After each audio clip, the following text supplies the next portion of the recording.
Apocalipsis 9 es el capítulo más aterrador de la Biblia. Quédate en casa si alguna vez ves esto. Mira este video hasta el final para descubrir el peor evento en la tierra y el ser más aterrador en la Biblia. El Antiguo Testamento contiene 15 libros de profecía, pero el Nuevo Testamento tiene solo uno, Apocalipsis. Juan, un apóstol, lo escribió mientras estaba en Éfeso. Juan y María, la madre de Jesús, se mudaron allí juntos.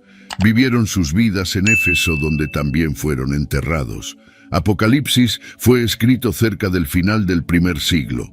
Durante ese período, el emperador Domiciano exigía que todos quemaran incienso para César una vez al año en el Día del Señor. Las personas tenían que estar frente a un altar, levantar las manos y declarar: «César es Señor».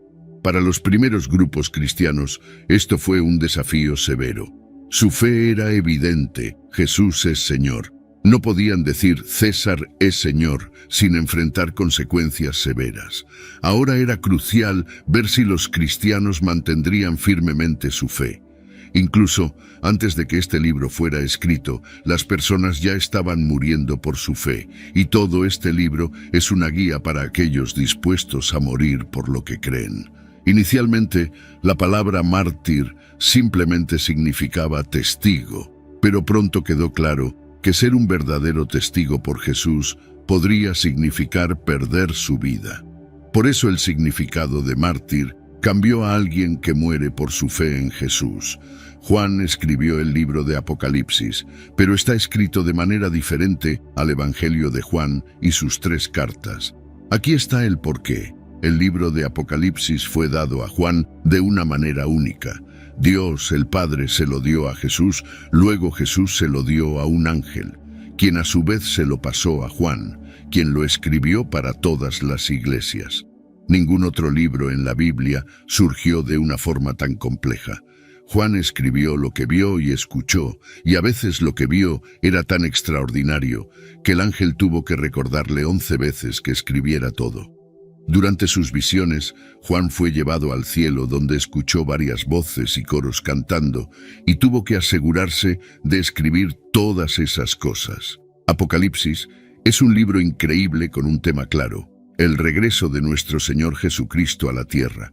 Este evento es predicho 318 veces en la Biblia, lo que lo convierte en la predicción más frecuentemente mencionada. El libro de Apocalipsis cubre los eventos que ocurren antes, durante y después del regreso del Señor Jesús. Aquí es donde vemos las trompetas. Apocalipsis está lleno de imágenes y figuras, usa muchos símbolos para ayudarnos a entender cosas que de otra manera serían muy complejas. Es importante saber que estos símbolos están allí para hacer las cosas más claras, no más confusas. Sin embargo, algunas personas encuentran los símbolos en Apocalipsis muy complicados y optan por ignorar o descuidar el mensaje, pero eso no está bien. Podemos agrupar estos símbolos en 4 tipos principales. Primero, algunos símbolos son fáciles de entender. El dragón o serpiente representa al diablo, el lago de fuego significa infierno, el gran trono blanco es donde el Señor juzga. Segundo, algunos símbolos se explican justo allí en el texto. Las estrellas son ángeles, los candelabros representan iglesias, los sellos, trompetas y tazones representan desastres. El incienso es como oraciones subiendo al cielo, los 10 cuernos simbolizan reyes. Tercero, otros símbolos también se encuentran en otros lugares en la Biblia. En el Antiguo Testamento encontrarás el árbol de la vida, el arco iris, la estrella de la mañana, la vara de hierro, jinetes y gobiernos opresivos mostrados como bestias salvajes. Generalmente podemos asumir que estos símbolos significan lo mismo que siempre han significado. Por último, algunos símbolos no son claros. Tome la piedra blanca, por ejemplo. Los eruditos tienen muchas ideas diferentes sobre lo que significa. Puede ser una marca de inocencia, un signo de aprobación o un símbolo de grandeza. Quizás solo conozcamos su verdadero significado cuando recibamos una. Los números a menudo sirven como símbolos. En el libro de Apocalipsis, el número 7 aparece frecuentemente. Piensa en estrellas, candelabros, lámparas, sellos, trompetas y tazones. Específicamente las 7 trompetas se mencionan en Apocalipsis 8 versículos 6 a 19 y capítulo 11 versículos 15 a 19. Estas 7 trompetas son lo que viene del séptimo sello, juicio. Esto significa que cuando se abre el séptimo sello, convoca a ángeles que soplarán esas trompetas. Apocalipsis 8 versículos 1 a 5. Los eventos que estas 7 trompetas anuncian ocurrirán durante el período de tribulación en los últimos tiempos. La primera trompeta. Cuando el primer ángel toca su trompeta, la tierra es golpeada por granizo y fuego mezclado con sangre. Apocalipsis 8 versículo 7. 1/3 de los árboles de la tierra son destruidos por este desastre y toda hoja de hierba se quema. Este terrible evento es algo similar al séptimo desastre en Egipto, la segunda trompeta. En el cielo, otro ángel sopla una trompeta. El resultado es que algo como una montaña gigante toda en llamas fue lanzada al mar. Apocalipsis 8 versículo 8. 1/3 del mar se transforma en sangre, 1/3 de los barcos es destruido y 1/3 de las criaturas marinas muere. Este desastre tiene algunas similitudes con el primer desastre en Egipto. La tercera trompeta. El juicio de la tercera trompeta es similar al segundo, pero esta vez afecta a los lagos y ríos de agua dulce del mundo en lugar de los mares. La cuarta trompeta. La cuarta de las 7 trompetas causa cambios en el cielo. 1/3 del sol fue golpeado, 1/3 de la luna y 1/3 de las estrellas, de modo que 1/3 de ellas quedó oscuro. Tras el juicio de la cuarta trompeta, Juan señala una advertencia importante de un ángel que vuela en el cielo. Esta águila grita alto diciendo: «Ay, ay, ay de los habitantes de la tierra, por causa de las otras voces de las trompetas de los 3 ángeles que aún van a sonar». Apocalipsis 8, versículo 13. Es por eso que la quinta, sexta y séptima trompetas son llamadas los 3 ayes. Aquí vemos el primer ay. Apocalipsis 9, versículo 1, nueva versión americana. Entonces el quinto ángel tocó su trompeta y vi una estrella que había caído del cielo a la tierra y la llave del pozo del abismo fue dada a él. Este es el quinto ángel que sopló una trompeta. Antes de eso había 7 sellos y luego vinieron 7 trompetas. Estos eventos están agrupados juntos, aunque no necesariamente ocurren uno justo después del otro. Los primeros 4 sellos y las primeras 4 trompetas trataron con cosas terribles que suceden en la tierra. Los primeros 4 sellos involucraron a los 4 jinetes que trajeron dictadura, guerra, hambruna y muerte. Las primeras 4 trompetas causaron daños a plantas, océanos, ríos y el cielo. Los últimos 3 sellos trataron sobre cosas que suceden en el cielo, los gritos de las personas que murieron por sus creencias, acontecimientos extraños en el cielo y una introducción a las 7 trompetas. Las últimas 3 trompetas describirán horrores relacionados con demonios. Leemos sobre una estrella caída. El texto nos dice claramente que esta estrella representa a una persona, referida como él, y no a una estrella real. La palabra caída muestra que esta persona ya había caído antes. Pero, ¿quién es esta estrella?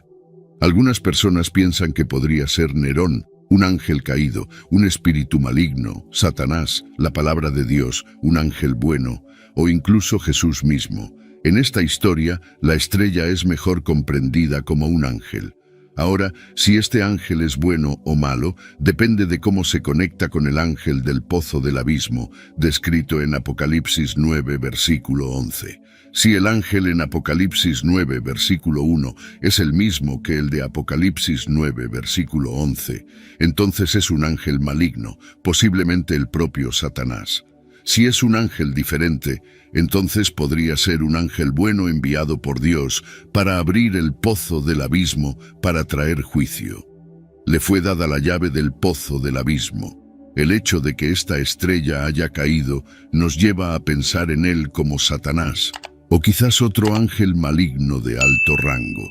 Sin embargo, la idea de que él recibió la llave nos hace reconsiderar si realmente es Satanás. El concepto de que Satanás reine sobre el infierno no es apoyado en otro lugar en la Biblia. En cambio, Satanás será un prisionero del infierno, no su maestro. Al mismo tiempo, vemos que la llave es dada a este ser en un momento particular y por un motivo especial que avanza el plan de Dios. Sea este ángel maligno o bueno, él forma parte del diseño de Dios, incluso si él no pretende serlo, el pozo del abismo. La gente a menudo se pregunta dónde está. La respuesta más simple puede ser que está en el centro de la tierra, donde todo parece estar en la cima y nada es profundo.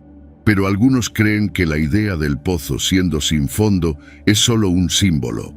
El abismo es una prisión para algunos demonios, es probablemente lo mismo que el pozo sin fondo. En un sentido más amplio, este lugar es visto como el reino de los muertos, similar al Hades. Romanos 10, versículo 7 dice, «¿O quién descenderá al abismo?». Esto es, para hacer subir a Cristo de entre los muertos. Abrió el pozo del abismo, y humo subió del pozo como el humo de una gran horno, y el sol y el aire se oscurecieron por el humo del pozo. Entonces de la humo salieron langostas sobre la tierra, y se les dio poder, como el poder de los escorpiones de la tierra tienen poder. Se les dijo que no dañaran la hierba de la tierra, ni ninguna cosa verde, ni ningún árbol, sino solo a las personas que no tienen el sello de Dios en sus frentes. Y no se les permitió matar a nadie, sino atormentar por 5 meses. Y su tormento era como el tormento de un escorpión cuando hiere a una persona. Y en esos días las personas buscarán la muerte y no la encontrarán, desearán morir y la muerte huirá de ellos. Apocalipsis 9, versículos 2 a 6. Estos claramente no son langostas comunes. En lugar de comer plantas, atacan a personas como escorpiones. Son una representación del enorme número de demonios que serán liberados en la tierra. El punto es que, durante la gran tribulación, que es un tiempo de juicio de Dios, Dios dejará sueltos ejércitos demoníacos que estaban aprisionados, descenderán a la tierra como un enjambre de langostas destructivas, la marca de Dios en sus frentes. Aquellos que tienen la marca de Dios en sus frentes, los 144,000 y posiblemente otros, estarán seguros, pero nadie más lo estará. Este juicio de Dios es inevitable. ¿Quiénes son los 144,000 en Apocalipsis? ¿Ya están aquí? ¿Tú o yo podríamos ser uno de ellos? El libro de Apocalipsis tiene 3 referencias a un grupo de personas, numerando 144,000. Apocalipsis 7, versículo 4 dice, «Y oí el número de los que fueron sellados, 144,000 sellados de cada tribu de los hijos de Israel». ¿Por qué están sellados? Están sellados para ser protegidos del juicio futuro.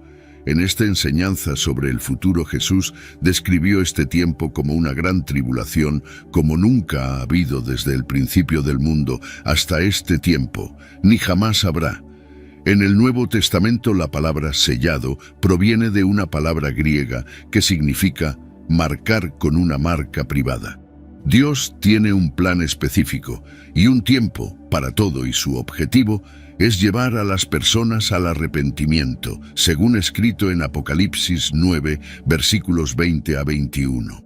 Durante estos tiempos, las personas querrán morir pero no serán capaces. Ellas desearán la muerte, pero la muerte las evitará. No habrá escapatoria de este sufrimiento severo.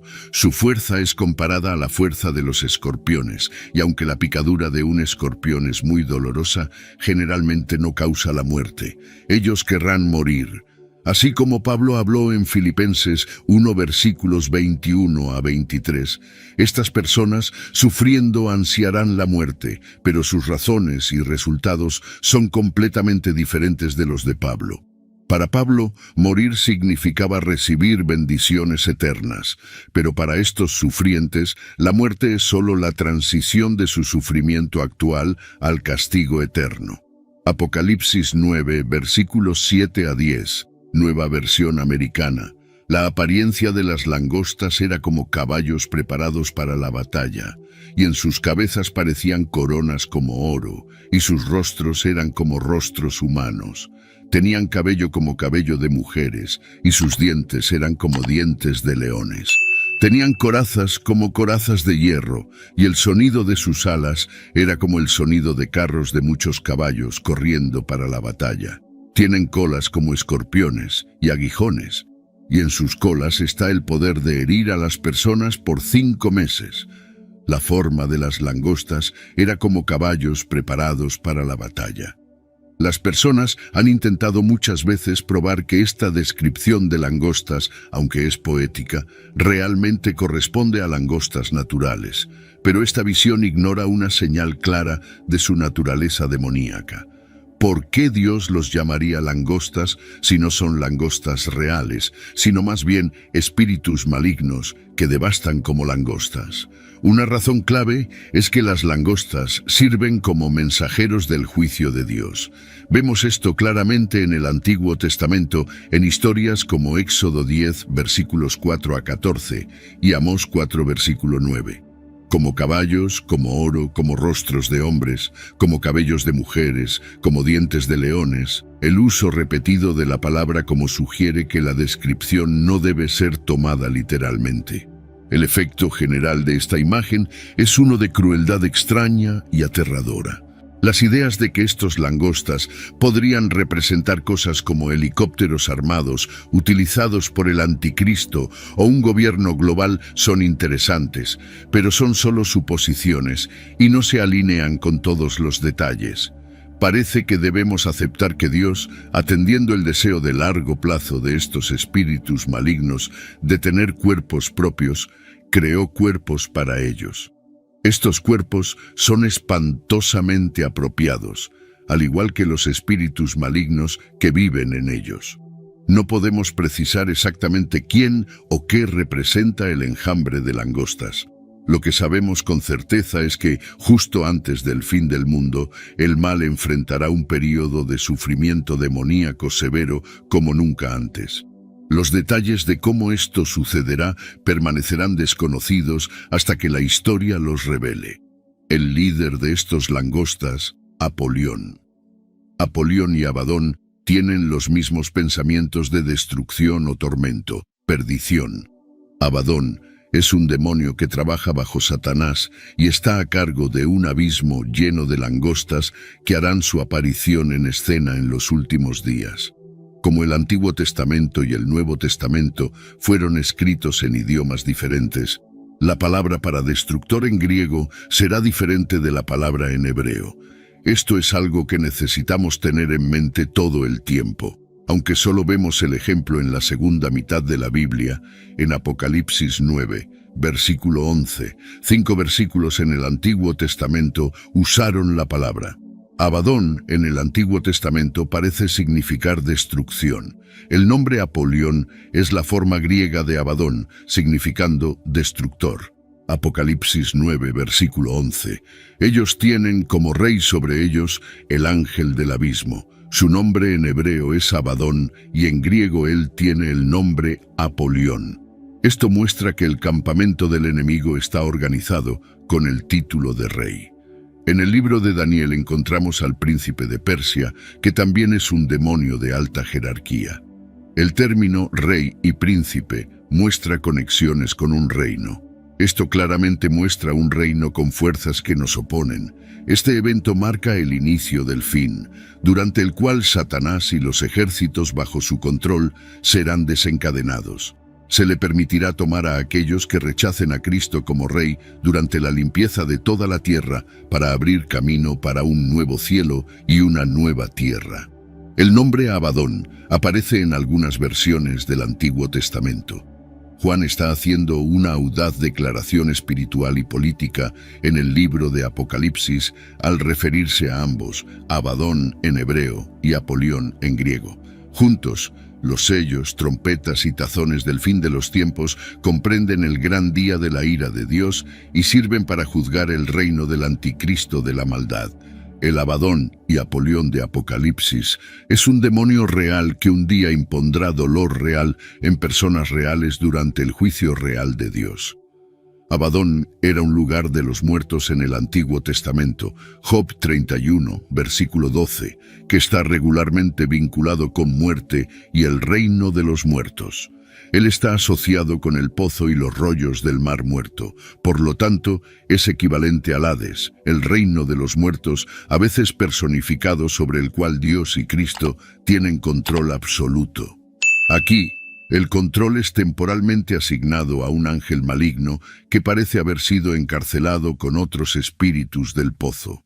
Juan puede estar adaptando el título ligeramente para hacer su punto. Así, muchos sugieren que este título también está destinado a ridiculizar a Apolo, el dios arquero, uno de cuyos emblemas era el langosta. Esto nos informa que el objetivo del mal, que es el jefe de Abadón, está contra nosotros. Juan 10, versículo 10. El ladrón viene solo para robar, matar y destruir. Yo he venido para que tengan y disfruten de la vida y la tengan en abundancia, al máximo, hasta rebosar. Con el abismo abierto y el humo subiendo, Juan ve a Abadón y sus langostas. Porque los langostas fueron instruidos a no dañar la hierba, ninguna planta verde o árbol, o a las personas que tienen el sello de Dios en sus frentes, podemos deducir que estos langostas representan algo simbólico. Langostas verdaderos se alimentan de vegetación, incluyendo árboles, hierba y plantas. Los langostas son simbólicos, y langostas se usan como un símbolo en el Antiguo Testamento. Note que el sonido del langosta recuerda a un poderoso ejército acercándose a la nación. El tormento de los langostas es permitido por 5 meses. La vida útil de las langostas es de 5 meses, y la temporada en la que las langostas atacarían también es de 5 meses. Esta parece ser la razón para usar este número de meses para la duración del tormento. La angustia y agonía no durarán solo unos días, sino mientras las langostas sigan existiendo en el mundo. La única manera de terminar este ataque de las langostas de Abadón es que los atacantes terminen de causar su destrucción. El tormento es tan excruciante que es comparable al veneno de un escorpión, y el sufrimiento será tan severo que las personas desearán estar muertas. Buscarán la muerte, pero no la encontrarán. Es claro y consistente en la Biblia que los demonios existen, son entidades que se oponen a la supremacía de Dios. Buscan llevar a cabo su rebelión profana, influenciando a las personas a vivir de maneras que contradicen las intenciones declaradas de Dios. Al mismo tiempo, permanecen bajo su control y pueden ser usados para realizar el plan divino. Los cristianos deben someterse a Dios y resistir las incursiones de Satanás y sus secuaces. Como resultado, necesitamos entender la verdad fundamental de la Escritura sobre el comportamiento de los demonios y sus métodos de influencia. Habiéndonos concientizado del trabajo de los demonios, estamos ordenados a tomar una posición en Cristo y oponernos a Él, ya sea como individuos, corporaciones o estructuras sociales. Ahora estos demonios tienen libre dominio sobre la tierra. Los demonios desean alejarnos de Dios promoviendo el pecado, induciendo tentaciones, atormentando y asustándonos. Como sus equivalentes, la característica de un demonio es espiritual, inmutable e inmortal. Los demonios no son omniscientes y su poder está limitado a lo que Dios permite. Jesucristo vino a la tierra para liberar a los oprimidos del poder de los demonios. Ahora estos demonios son liberados, aunque con límites, Dios está, en última instancia, en control. Nuestro Padre en el cielo no es el destructor, pero fue Dios quien trajo esta destrucción como parte de su juicio justo. Mientras que Satanás es malo y poderoso, no es todopoderoso. Abadón no tiene poder completo sobre los demonios del infierno, aquellos langostas emergiendo del abismo. Incluso en este caso, las langostas solo son capaces de torturar a sus víctimas, no pueden realmente matarlas. ¿Quién los detiene? Incluso en su estado más virulento, el destructor no puede escapar del control de Dios. Apocalipsis 9, versículos 12 a 15. El primer ay pasó, he aquí, aún vienen 2 ayes después de estas cosas. Entonces el sexto ángel tocó la trompeta, y oí una voz de los 4 cuernos del altar de oro que está delante de Dios, diciendo al sexto ángel que tenía la trompeta: libere a los 4 ángeles que están atados junto al gran río Éufrates. Y los 4 ángeles que estaban preparados para la hora, el día, el mes y el año, fueron liberados para matar a 1/3 de la humanidad. Los 4 ángeles en el río Éufrates. Ese día será un día de ira, será un día de agonía y angustia, será un día de tribulación y devastación, será un día de oscuridad y tristeza, será un día de nubes y oscuridad, será un día de trompeta y grito de batalla. Este evento ocurre en el río Éufrates. El río Éufrates es un río significativo mencionado en la Biblia. Es conocido como un lugar donde comenzó la civilización humana y siempre ha sido visto como un símbolo de vida y límites. Cuando el Éufrates es mencionado en el libro de Apocalipsis, asume un nuevo significado. Se convierte en un símbolo clave en los eventos que la Biblia predice que ocurrirán en el futuro. Esta parte de la Biblia es fascinante y un poco aterradora. Muestra un tiempo en que Dios interviene, y el mundo normal que conocemos encuentra el mundo espiritual de una manera grande, llevando a efectos serios para todas las personas. El propósito de liberar a estos ángeles es provocar gran destrucción, pues tienen permiso para matar a 1/3 de la humanidad. Pero la pregunta es ¿por qué Dios permitiría la muerte de 1/3 de la humanidad? No hay relación necesaria entre estos 4 ángeles y los 4 ángeles mencionados en Apocalipsis 7, versículo 1. Podrían ser los mismos 4 ángeles, pero también es posible que no sean. Quienquiera que sean, están preparados para la hora, el día, el mes y el año del desencadenamiento de este juicio. Leemos, fueron liberados. Esto presupone que estos son ángeles malos. Aunque esto podría no ser el caso, es probable que sean ángeles malignos. A pesar de todo, son instrumentos del propósito divino. Los langostas demoníacos, mencionados anteriormente en Apocalipsis, solo eran capaces de causar estragos en los seres humanos. Sin embargo, estos 4 ángeles tienen el poder de ejecutar una masacre en una escala sin precedentes. Estos ángeles solo son despertados cuando Dios juzga que es el momento apropiado para hacerlo, y su área de acción está limitada a una porción específica de la humanidad. Ellos ejecutan la voluntad de Dios en el tiempo determinado. El relato sobre los 4 ángeles puede verse como una representación del juicio de Dios. En la Biblia, los juicios de Dios son frecuentemente retratados como un medio para provocar arrepentimiento y demostrar su poder y justicia. Por ejemplo, Apocalipsis 9, versículos 20 y 21, menciona que las personas restantes no se arrepintieron de sus pecados a pesar de las plagas. Esto sugiere que los juicios sirven como un llamado al arrepentimiento. Esta parte de Apocalipsis es una representación de las consecuencias de alejarse de Dios y de la importancia del arrepentimiento. Es una manera de ilustrar la seriedad del pecado y la necesidad de la humanidad de buscar reconciliación con Dios. Apocalipsis 9, versículos 16 a 19 dice: el número de los ejércitos de los jinetes era 200 millones. Oí el número de ellos, y así vi en mi visión los caballos y aquellos que los montaban. Los jinetes tenían corazas de color de fuego, de jacinto y de azufre, y las cabezas de los caballos eran como cabezas de leones, y de sus bocas salían fuego, humo y azufre. 1/3 de la humanidad fue muerto por estas 3 plagas, por el fuego, por el humo y por el azufre que salían de sus bocas. Porque el poder de los caballos está en sus bocas y en sus colas, pues sus colas son como serpientes y tienen cabezas, y con ellas hacen daño.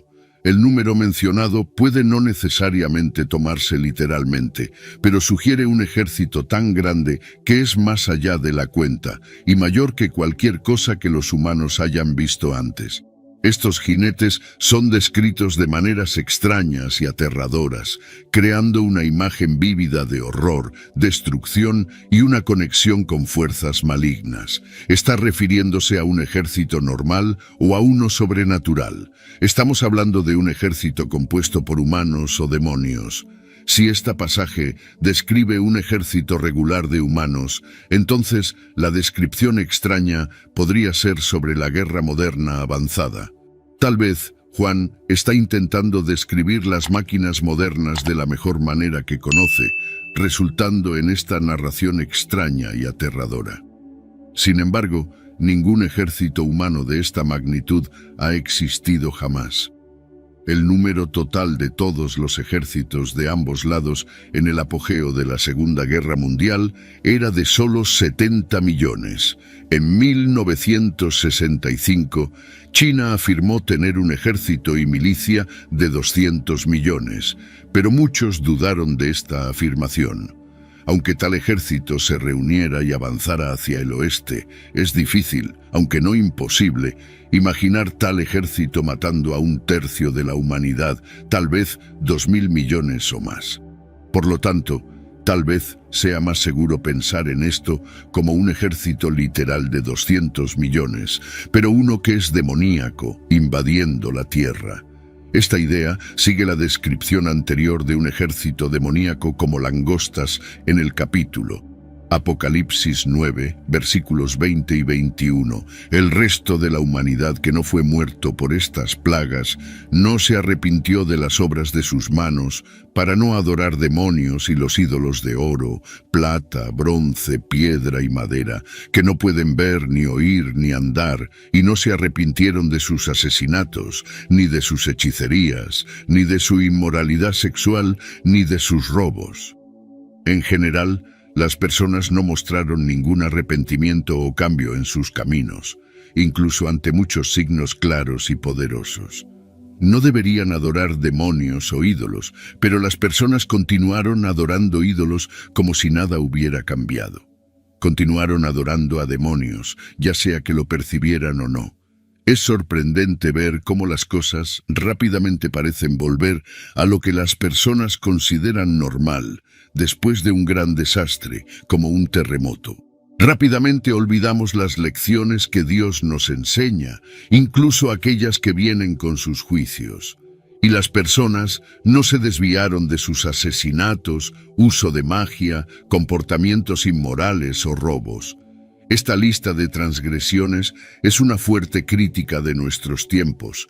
De hecho, nuestro mundo moderno está lleno de asesinatos, uso de drogas vinculado a la magia, comportamientos inmorales y robos. Aquellos que escaparán de este juicio.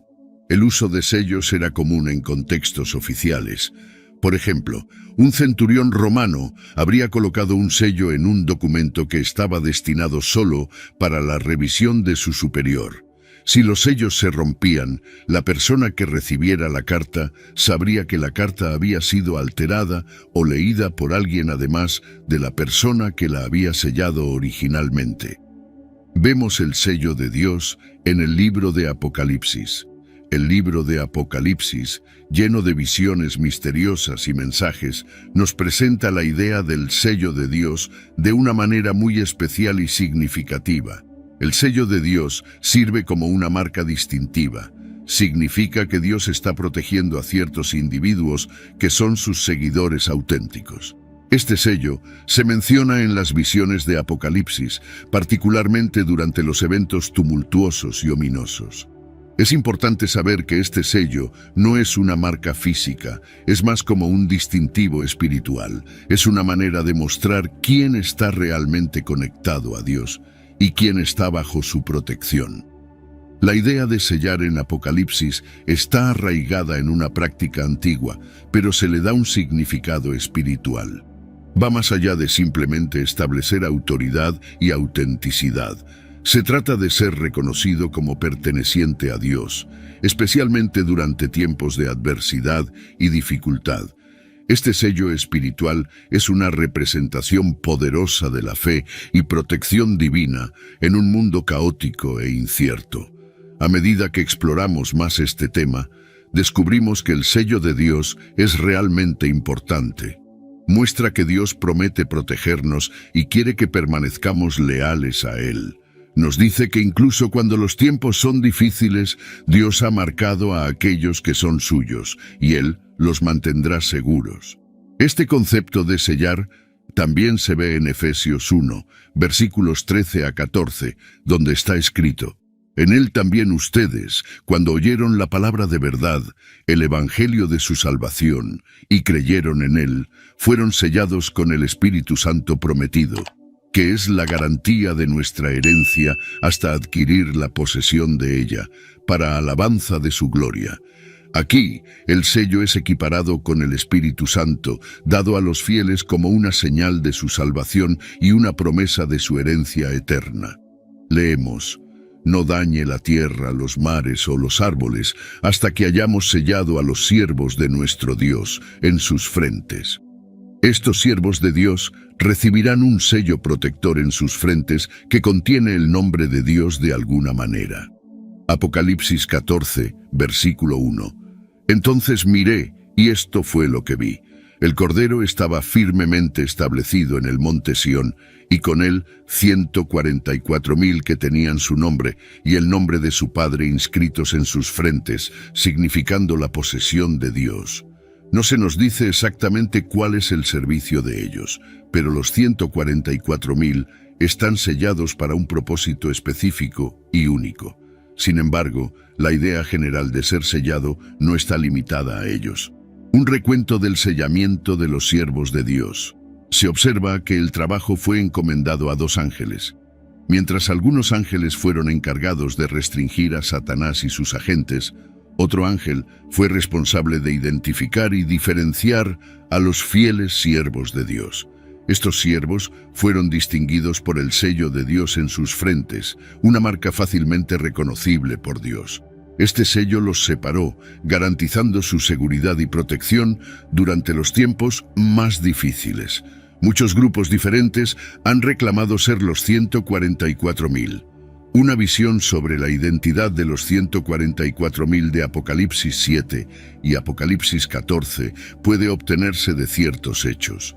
Primero, el grupo de personas referido como los hijos de Israel son descendientes del patriarca bíblico Jacob, quien más tarde fue renombrado Israel. También son conocidos como israelitas, Apocalipsis 7, versículo 4. Segundo, su afiliación tribal es específica, Apocalipsis 7, versículos 4 a 8.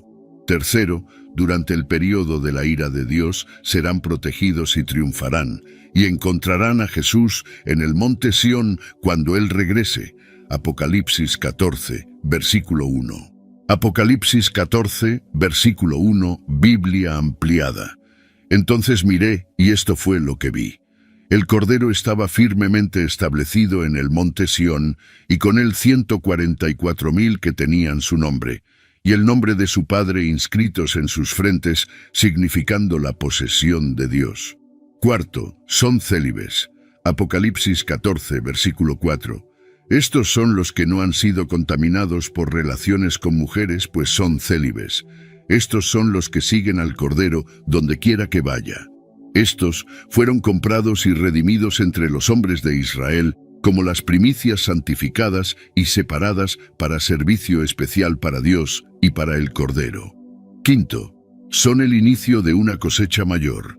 Sexto, están marcados por integridad y fidelidad. Apocalipsis 14, versículo 5. Juntos, es difícil argumentar que los 144,000 son simbólicos de la Iglesia.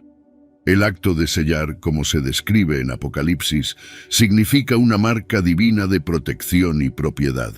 Este proceso de sellado simboliza una preservación espiritual durante tiempos de tribulación.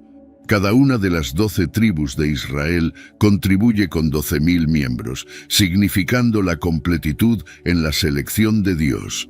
El número 144,000 es rico en simbolismo. En la numerología bíblica, 12 generalmente representa autoridad divina, completitud, gobernanza perfecta. Multiplicar 12 tribus por 12,000 miembros de cada tribu sugiere una completitud ampliada. El sellado de los 144.000 es un signo de la soberanía de Dios y de su capacidad de preservar a sus elegidos en medio del caos y la destrucción. Esta noción ofrece consuelo a los creyentes, asegurándoles la protección de Dios y la importancia de la fidelidad. Contraste con la marca de la bestia. El sello de Dios y la marca de la bestia del libro de Apocalipsis muestran una gran diferencia entre el bien y el mal, y entre el poder de Dios y el poder del mundo. El sello de Dios, mencionado en Apocalipsis 7, versículos 2 a 3, representa protección divina y propiedad. Se da a los fieles seguidores de Dios, marcándolos como suyos en un sentido espiritual. A diferencia de una marca física, simboliza un compromiso profundo y personal con Dios y sus enseñanzas. Poseer el sello de Dios indica una protección espiritual durante tiempos de juicio y prueba.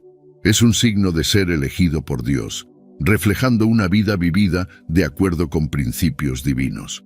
La marca de la bestia, hablada en Apocalipsis 13, versículos 16 a 17, es un signo que muestra lealtad a la bestia, un personaje malo contra Dios. Significa alejarse de Dios y elegir seguir el poder de las personas en el mundo, que a menudo no es correcto o bueno. La marca de la bestia aparece en Apocalipsis. La marca de la bestia se refiere como la marca de la bestia porque es traída a la existencia por un hombre que es referido como la bestia. Según los pasajes de la Biblia en Apocalipsis 16, versículos 2 y 19, versículo 20, la marca de la bestia es un símbolo que distingue a aquellos que adoran a la bestia. Apocalipsis 13, versículos 16 a 17, Biblia ampliada. Además obliga a todos, los pequeños y los grandes, los ricos y los pobres, los hombres libres y los esclavos, a recibir una marca en su mano derecha o en su frente, significando lealtad a la bestia y que nadie podrá comprar o vender, excepto aquel que tenga la marca, sea el nombre de la bestia o el número de su nombre. Él hace que todos reciban una marca. Una marca será dada a todos bajo el gobierno de la bestia y su asociado. Esta marca es necesaria para participar en la economía, y aquellos sin ella no podrán comprar o vender nada.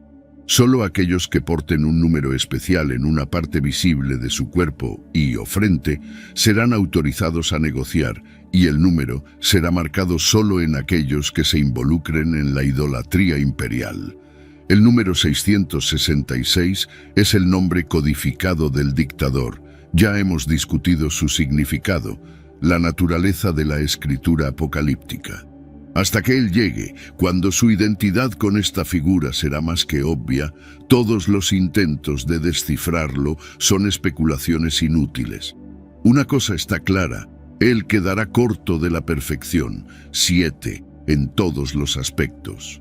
La palabra querigma, en el griego antiguo, se refiere a una marca, pero no comúnmente se asocia con personas, por lo que algunos la interpretan como una marca simbólica. Sin embargo, la idea de que una marca física sea necesaria para comprar o vender no es imposible y podría ser práctica. La tecnología para dar a las personas una marca que les permita comprar y vender en la economía electrónica está disponible. Hay muchas maneras diferentes de que esto ocurra, y tales programas son propuestos y probados constantemente. Una marca en la mano derecha o en la frente. Satanás no es un ser creativo. Todo lo que puede hacer es imitar a Dios. No nos sorprende descubrir que esto también es una parodia satánica de algo que Dios hará. Imita la marca de Dios en su pueblo. Aceptar esta marca es como darle la espalda a Dios. Muestra que estás eligiendo aliarte con aquellos en contra de Dios. No es solo una marca que puedes ver en tu cuerpo. Realmente significa que estás viviendo tu vida en contra de lo que Dios representa. El sello de Dios versus la marca de la bestia. El sello de Dios representa autoridad divina y protección, mientras que la marca de la bestia significa sumisión al poder mundano y corrupto. El sello de Dios es una marca espiritual, denotando fe y obediencia a Dios, mientras que la marca de la bestia es a menudo interpretada como un signo físico o visible de conformidad con fuerzas malignas.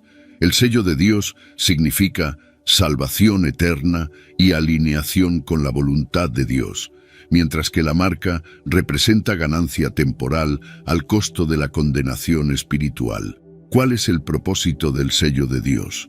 Es así como sabes que eres elegido. La revelación de Jesucristo fue dada a Juan por Dios, para mostrar a sus siervos lo que debe suceder pronto. Este libro está lleno de misterios sobre las cosas que vendrán. ¿Qué significa tener el sello de Dios en mi frente? Así como Dios protegió a su propio pueblo en Gosén de las plagas, Él también estará con ellos mientras el mundo enfrenta sus juicios. En Apocalipsis 7, en medio de Juan revelando lo que sucederá al final de la era, saber qué significa esto para estas 144.000 personas es crítico. Pero ¿qué significa esto para ti? Dios ha puesto su sello en ti. Debemos aprender lo que significa ser sellado por Dios. Entonces vamos a descubrir qué significa eso. ¿Cuál es la provisión del sello de Dios? Hay 3 cosas que el sello de Dios te proporciona, y las identificaremos a partir de este pasaje en Efesios 1, versículos 13 y 14. El sello de Dios nos da inclusión.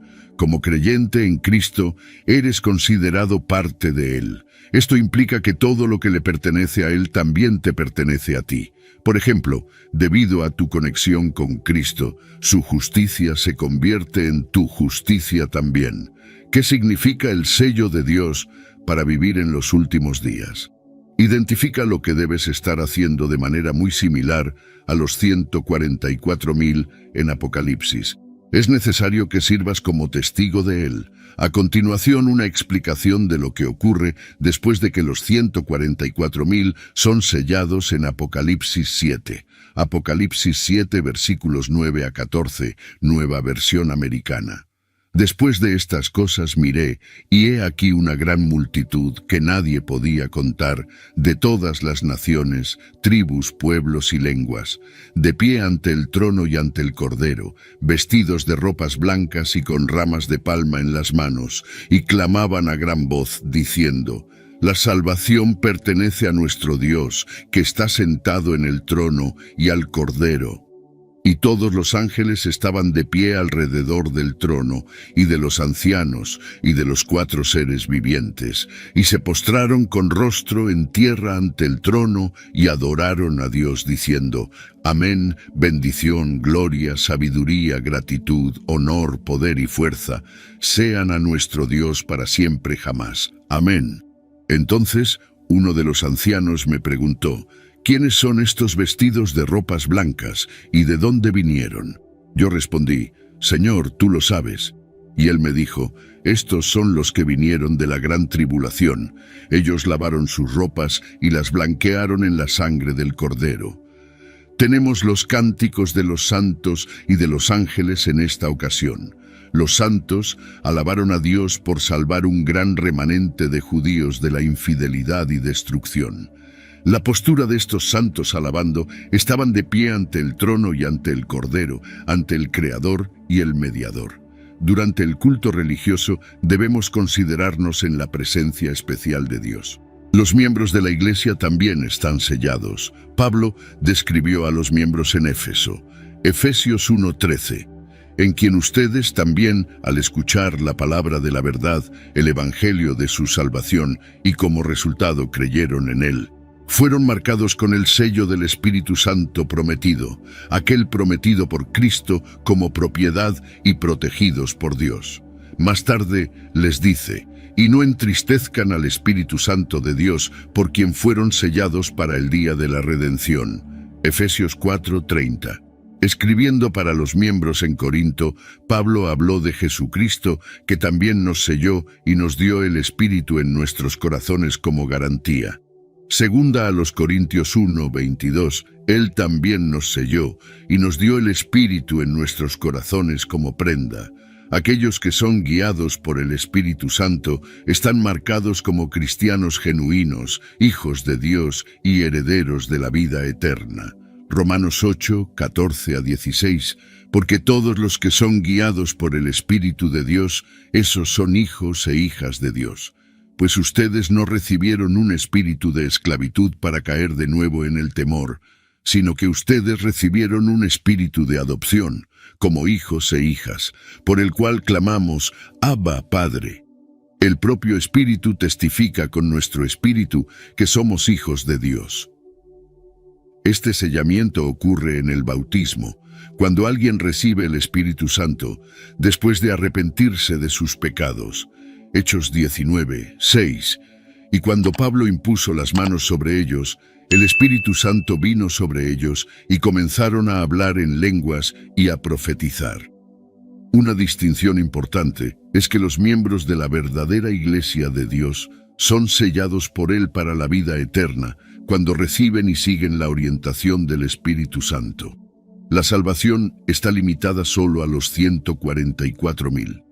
Es importante notar que la salvación no está limitada a los descendientes de la antigua nación de Israel, sino que individuos de todas las razas y naciones pueden alcanzarla.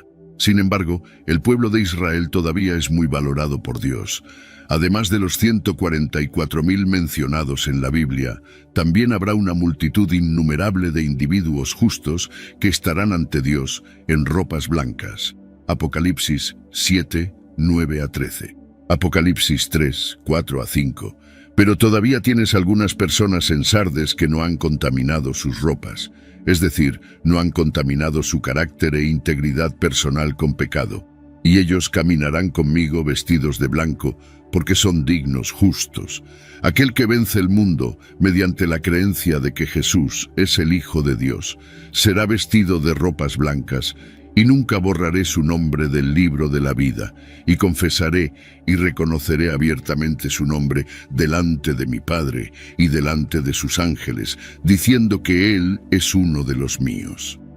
Esta gran multitud estará compuesta por personas de todas las naciones, tribus, pueblos y lenguas, de pie ante Cristo, el Cordero. Se hace una pregunta sobre su origen. La respuesta es que estos son los que salen de la gran tribulación y lavan sus ropas, volviéndolas blancas en la sangre del Cordero. Servirán ante el trono de Dios debido a su respuesta a Dios, que hará que tantas personas se vuelvan hacia Dios durante la tribulación. La Biblia revela que 2 representantes de Dios, llamados 2 testigos, profetizarán en nombre de Dios por 3 años y medio. Apocalipsis 11, 3. Durante toda la turbulencia y circunstancias difíciles que acompañarán la tribulación, el ministerio de estos siervos de Dios resultará en la adición de muchos hijos e hijas a la familia eterna de Dios. Estas personas vendrán tanto de los 144.000 como de la multitud innumerable. ¿Por qué Dios hace esto? La Biblia sugiere que Dios permite la existencia del mal, incluyendo fuerzas demoníacas, para cumplir un propósito mayor. En el libro de Job, por ejemplo, Dios permite que Satanás pruebe a Job, lo que en última instancia lleva a un entendimiento más profundo y a la fe en Dios por parte de Job. Esto puede interpretarse como Dios usando el mal o el sufrimiento para un bien mayor, aunque no necesariamente respaldando o creando el mal en sí. Es un tema complejo que a menudo conduce a discusiones sobre el libre albedrío y la naturaleza de la soberanía de Dios. La reconciliación de la existencia del mal y el sufrimiento con la naturaleza de Dios como amorosa y justa es a menudo referida como el problema del mal en la Biblia. La Biblia aborda esto de varias maneras. Por ejemplo, Romanos 8, versículo 28 dice: «Y sabemos que en todas las cosas Dios trabaja para el bien de aquellos que lo aman, que han sido llamados de acuerdo con su propósito». Esto sugiere que Dios puede sacar el bien del mal o del sufrimiento. Además, el concepto de libre albedrío, como se ve en Génesis con la historia de Adán y Eva, implica que el mal y el sufrimiento son a menudo el resultado de elecciones humanas en lugar de actos directos de Dios. La coexistencia de un Dios amoroso y justo con el mal y el sufrimiento es uno de los temas más debatidos. La historia sobre los 4 ángeles del río Éufrates es una parte muy importante de la visión de Juan sobre el futuro. Estos ángeles fueron específicamente escogidos y preparados para un momento específico para llevar a cabo una gran tarea. Esta parte de la historia es bastante intensa y nos hace sentir un poco incómodos. Realmente muestra cuán fuertes y severas pueden ser las decisiones de Dios. Puntos clave a considerar en esta narrativa incluyen el significado simbólico del río Éufrates, tradicionalmente visto como una frontera entre naciones y frecuentemente asociado a conflictos y guerras. La liberación de los ángeles marca un tiempo de grandes cambios y caos, un tema común en el libro del Apocalipsis. Reflexionando sobre este pasaje, nos enfrentamos con el misterio y la profundidad del plan de Dios, tal como se revela en las Escrituras. La visión de los 4 ángeles sirve como un recordatorio de la omnipotencia y soberanía de Dios, que está al mando incluso de las fuerzas más poderosas del universo. Esta narrativa nos anima a reflexionar sobre los temas mayores de juicio divino, redención y el triunfo final del bien sobre el mal. Es un llamado a la reflexión personal sobre nuestras propias vidas y nuestro propio lugar en el plan de Dios. Como Apocalipsis 13, versículo 9 dice, «Si alguien tiene oídos, que oiga». Esta es una convocatoria para escuchar, entender y responder a las verdades profundas encontradas en la palabra de Dios. En general, los 4 ángeles en el río Éufrates no son solo una historia del pasado, es un mensaje vivo relevante para hoy. Esto nos invita a continuar aprendiendo y a estudiar la Biblia con cuidado para entender mejor. Haciendo esto, podemos aprender más sobre la enseñanza de Dios y encontrar ayuda para nuestra vida cotidiana. Vamos a estar ansiosos y abiertos para aprender más y fortalecer nuestra fe. China tiene un papel en los tiempos del fin. Muchas personas que estudian las profecías bíblicas piensan que una sección en Apocalipsis 16, versículos 12 a 16, podría estar hablando sobre China en los últimos días. Esta parte de la Biblia describe una batalla enorme e importante llamada Batalla del Armagedón.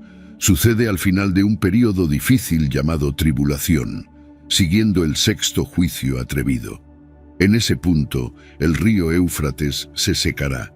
Esto permitirá que los reyes del Oriente crucen el río seco para invadir el cercano Oriente y avanzar hacia Israel.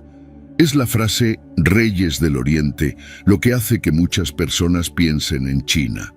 Creen que el ejército chino o un grupo liderado por China usará esta oportunidad para moverse rápidamente hacia el oeste para unirse a las fuerzas con el ejército del Anticristo.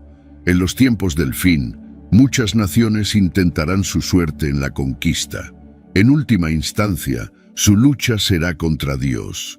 La tribulación será un tiempo tumultuoso de guerra, desastres y juicio divino, pero Dios tiene todo bajo control, como el Salmo 2, versículos 2 a 6 asegura. Salmo 2, versículos 2 a 6. Los reyes de la tierra toman posición, y los gobernantes conspiran juntos contra el Señor y contra su ungido, diciendo, «Vamos a romper sus cadenas y arrojar sus cuerdas de nosotros. Aquel que está sentado en los cielos se ríe, el Señor se burla de ellos». Luego les hablará en su ira y los aterrorizará en su furia, diciendo, «Pero yo he instalado a mi rey sobre Sión, mi montaña santa». Si este contenido fue valioso para ti, te pido que te suscribas para que no te pierdas ninguno de nuestros próximos vídeos. Juntos podemos iluminar más mentes y expandir nuestro entendimiento. Gracias por estar aquí y que Dios te bendiga.